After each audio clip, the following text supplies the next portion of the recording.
Welcome, ladies and gentlemen, to WCS Winter.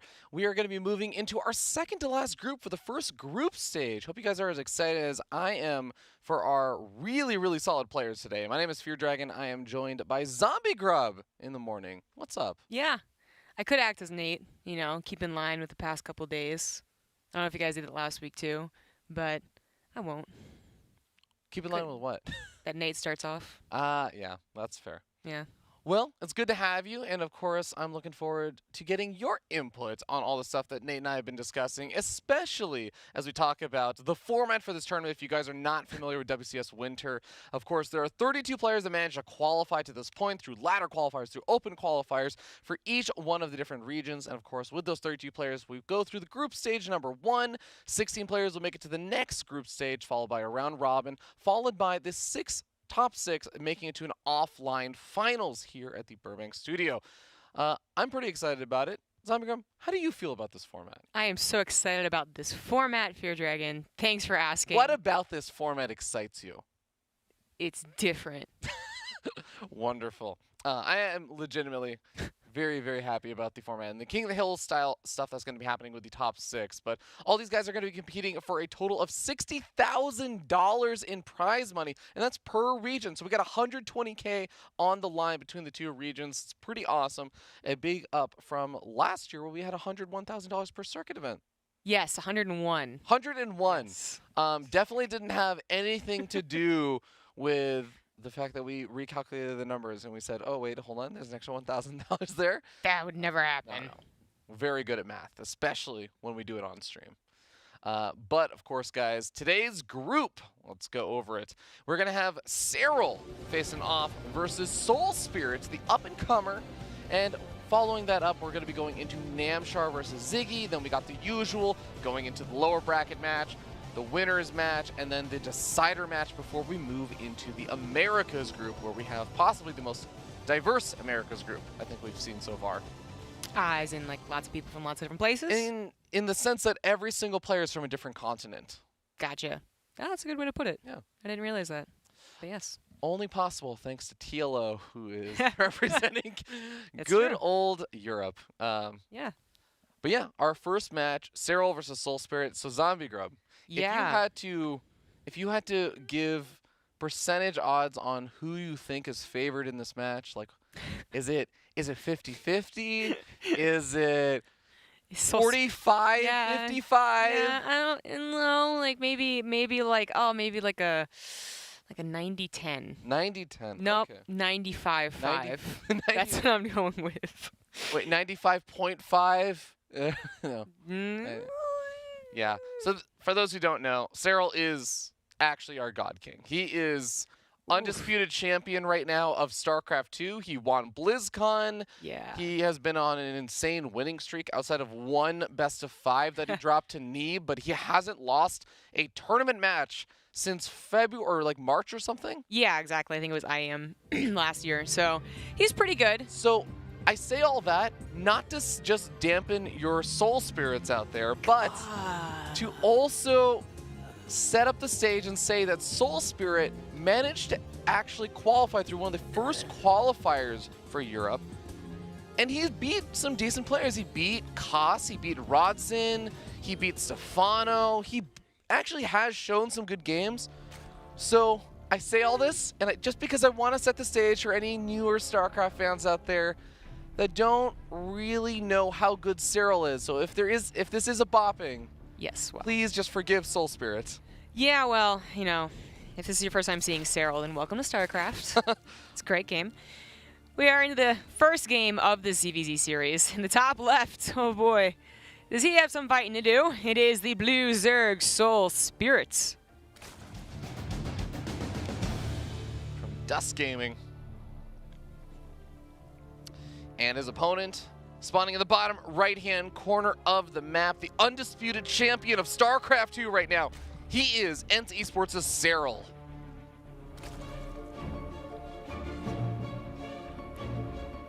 Intimidating music for him.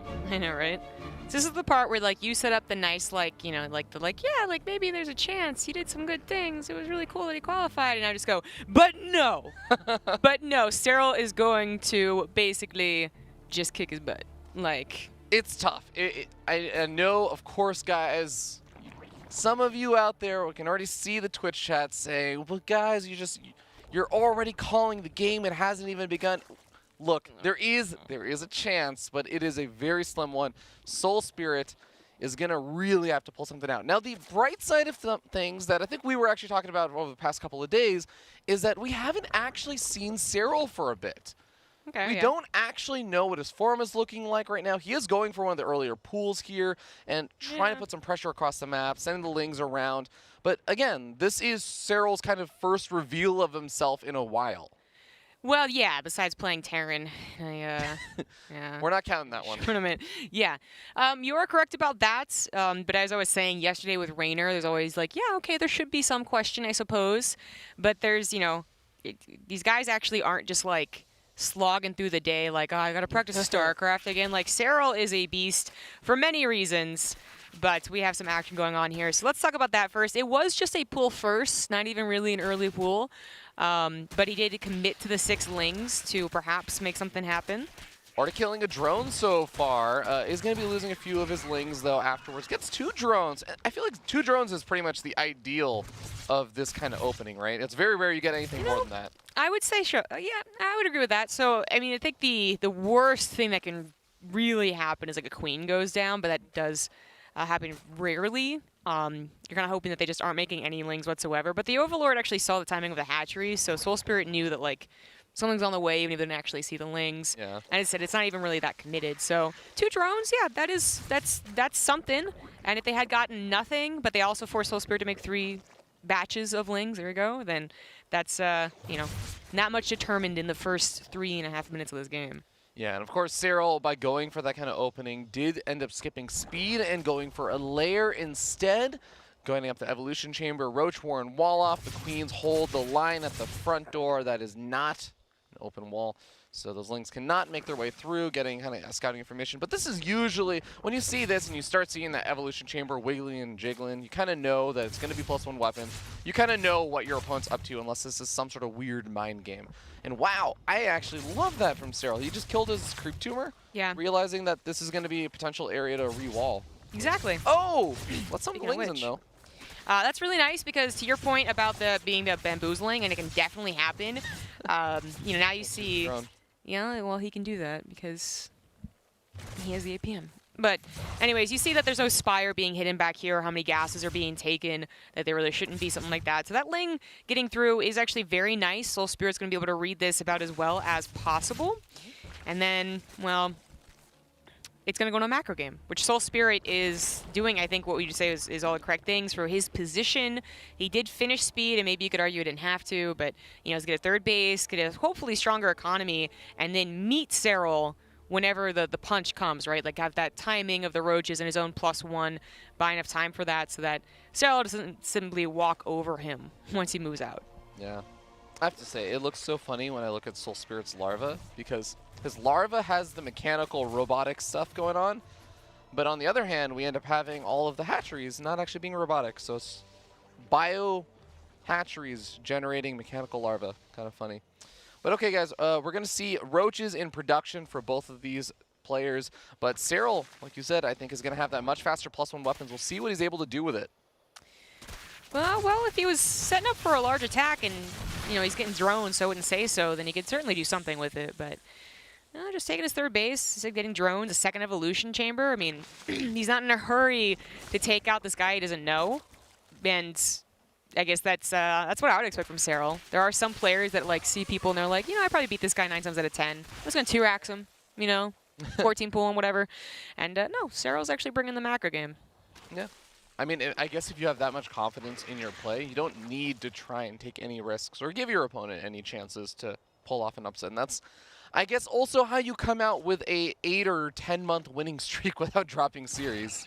Yeah, that's, again, excluding that one versus Neeb, that's really impressive. You don't get to see that often. But, you know, one thing about SoulSpirit, you know, we could have gone, it's clear that he's playing a normal ZvZ, and I think that was how he played the qualifiers. He is just a solid player to get through against some of the notable names that you brought up.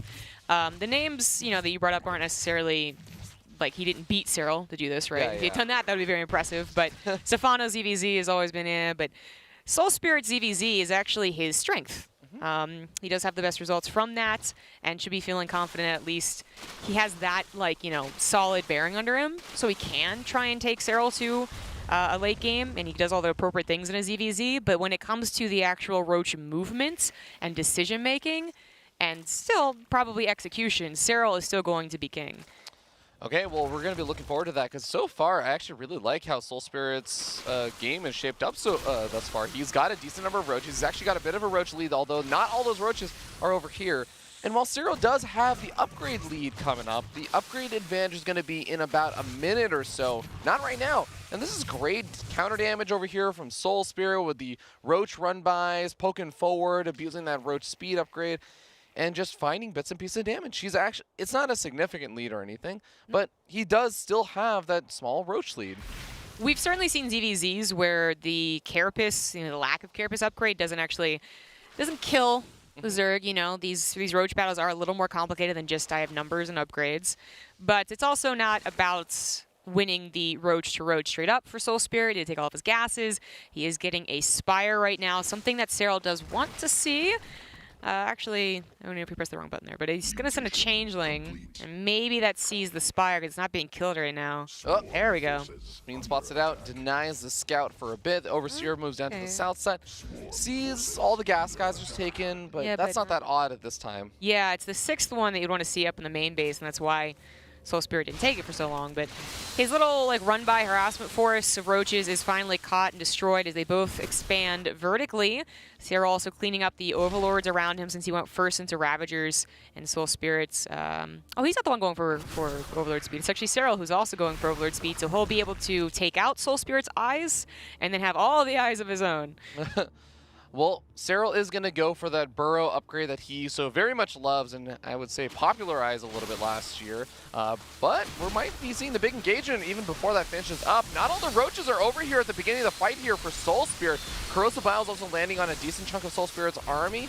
Serral has the superior upgrades with that +1 Carapace. Like you said before, it's only about halfway finished there for SoulSpirit. We'll see how the numbers are going to start to play out as that defender's advantage, I think, is going to be helping out SoulSpirit a good bit. Yeah, you know, with him being out of position and just generally down in army supply, I'm surprised he's lasting this long, but you can see that his army is just getting incredibly small. The mutas are finally out, but it was one and then one and then one. Yeah, it's going to be, I believe, 4. Yeah, there they are, trying to help out here. And a lot of the roaches are low, but it's going to take a while. Oh, he's going to lose his Roach Warren as well. And the next Roach Warren is, I don't think, even begun just yet. So all he can do is make mutas and lings now. And in the meanwhile, he's going to be taking a lot of damage. The mutas are continuing to whittle away at that army, but a couple of the drones are starting to fall over here. There's also a roach damage happening at the 4th base, and that is going to be a dead hatchery. And SoulSpirit taps out in game number 1.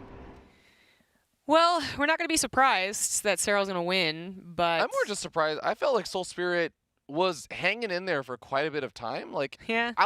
Just the fact that he was able to get in these positions where I felt like the only thing he was down was like an upgrade, and then being out of position that one time. Like, I think he actually had a pretty comparable number of roaches. There's, you know, plenty of games where... And, like, think of people who can take on Serral usually. I'm thinking Rainer, right, from last year's Montreal. There's been games where you see that Spire and it doesn't work out. You know, the 200-200 plus whatever much you save up isn't in your roaches. You are behind in an upgrade, and you just die. But otherwise, SoulSpirit was doing everything appropriate for a ZvZ. But that's kind of what you can say about that game. It was such a straightforward game. Like at one point, Serral was like, "I got enough. I'm gonna kill you." I'm like, "Oh, okay." All right. Well, we'll see where things go. Map number 2 looks like is going to be Automaton. And Serral now sitting up 1-0, not a massive surprise. I think that is also the other nice thing going into these kind of situations as SoulSpirit. And it's something I've talked with some other players about. Like, I know I've talked with M. Canning about it before, where he faced off versus Neeb at Cheesadelphia.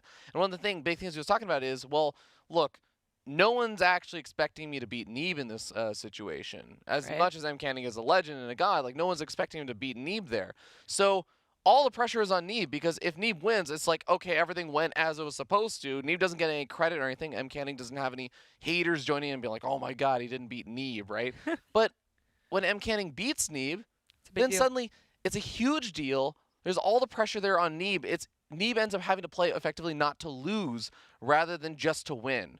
And then M. Canning has nothing to lose. He's only just playing to see if he can make an upset happen. And I feel like it's the same situation for SoulSpirit. He has everything to gain and not that much to lose. I do agree with everything you just said, except that Neeb, like, in particular, has always had, like, maybe those mental issues, right? Yeah. Of being like, you know, oh, the nerves are on me. Where Serral, I mean, at best he'll jest, but I don't think he ever really means it. Like, that's you know, I said that there's so many things to give credit to this guy for, but, you know, I don't have to. It's so much action going on, but there really are. And maybe we'll get into them here as we are in the second game on Automaton. In the bottom left. Down a game, it is the red Zerg SoulSpirit.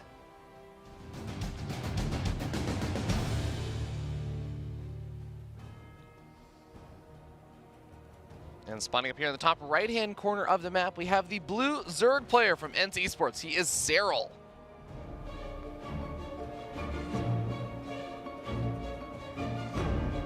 It's a fair bit of cash.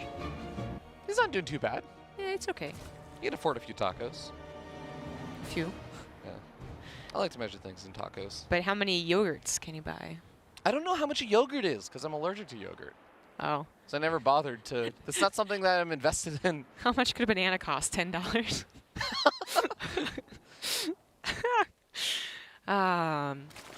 Anyways.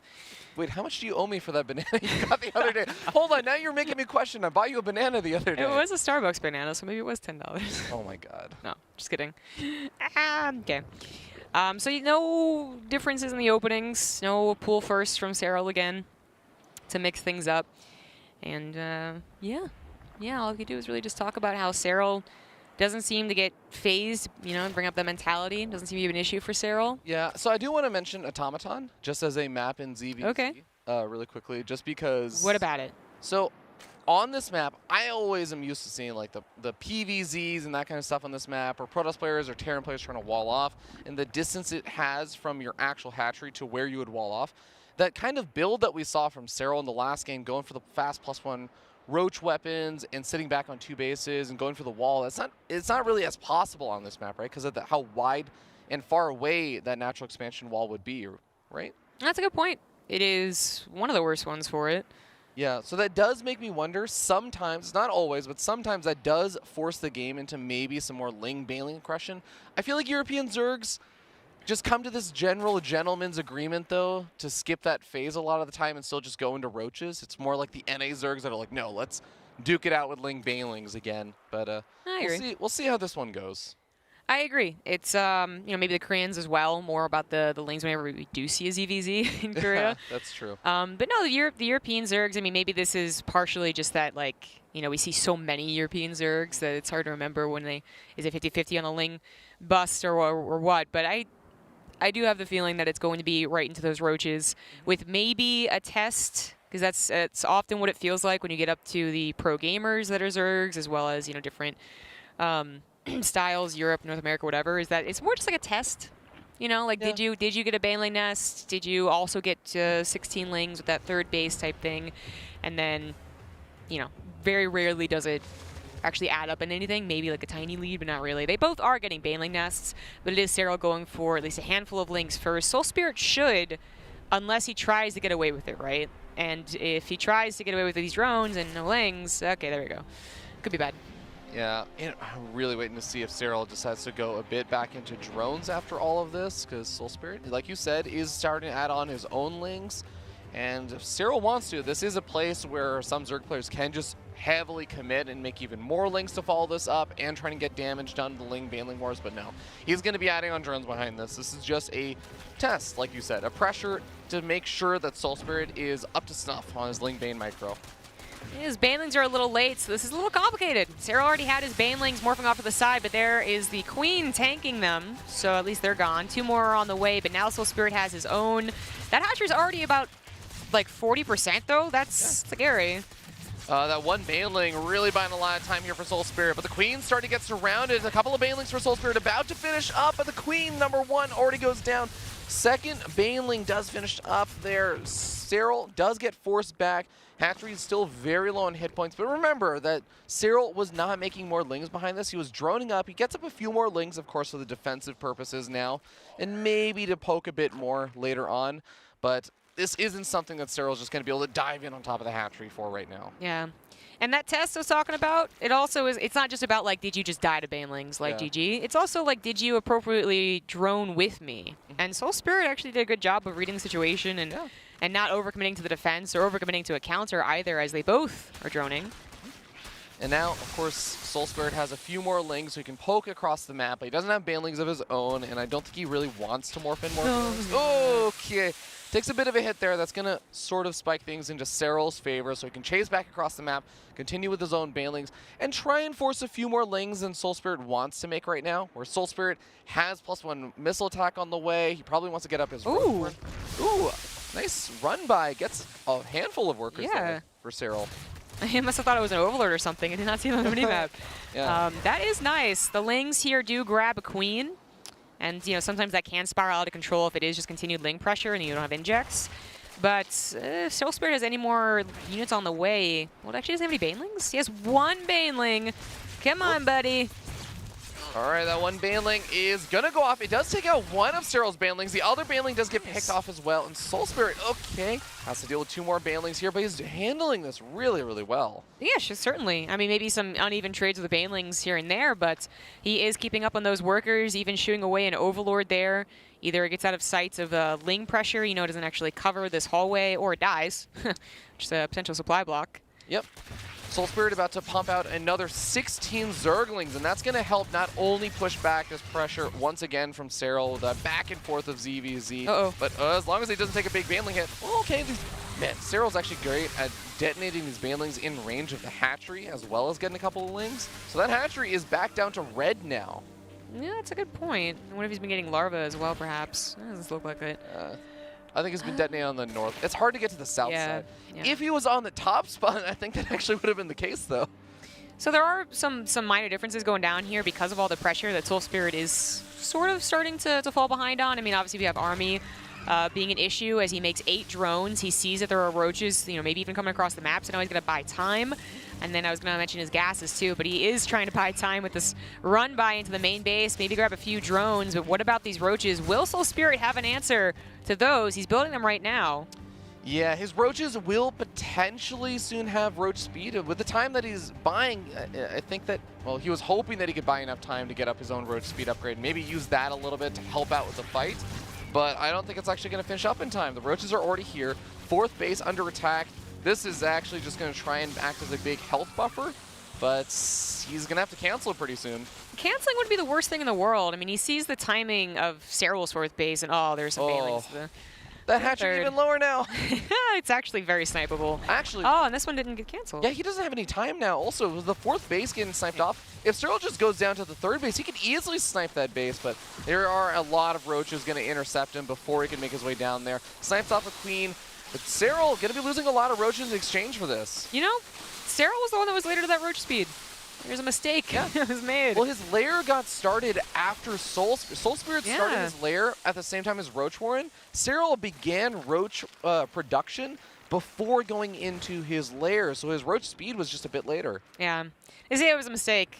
Not exactly clear, but it was one of those things where if you don't have roach speed or you think you're going to be later to it and you are aggressive, then it could really backfire. Yeah. And that guy didn't. You know, it got the hatchery. It opened up an opportunity for the banelings too. And then while the roaches did die, sure, they actually weren't like as committed. You know, it's not a super big deal. They did what they're supposed to, and now roach speed is done. Upgrades are on the way for both parties. Overseer's going to get a good look to see again mostly about those potential Spire transitions. And doesn't see one. Gets taken out. Yep. Serral going for his own scout with the Overlord or Overseer inside the natural expansion now of SoulSpirit. Just confirming, okay, you got your double Evo chambers, your research on all your upgrades, all that good stuff. And sees the army, sees how many Ravagers have been made as well. And we're starting to see that SoulSpirit trying to position himself a bit further out into the middle of the map to protect that 4th base that he really wants to be able to get up. The worker counts are not that crazy different either, so SoulSpirit will be able to catch up in economy pretty soon.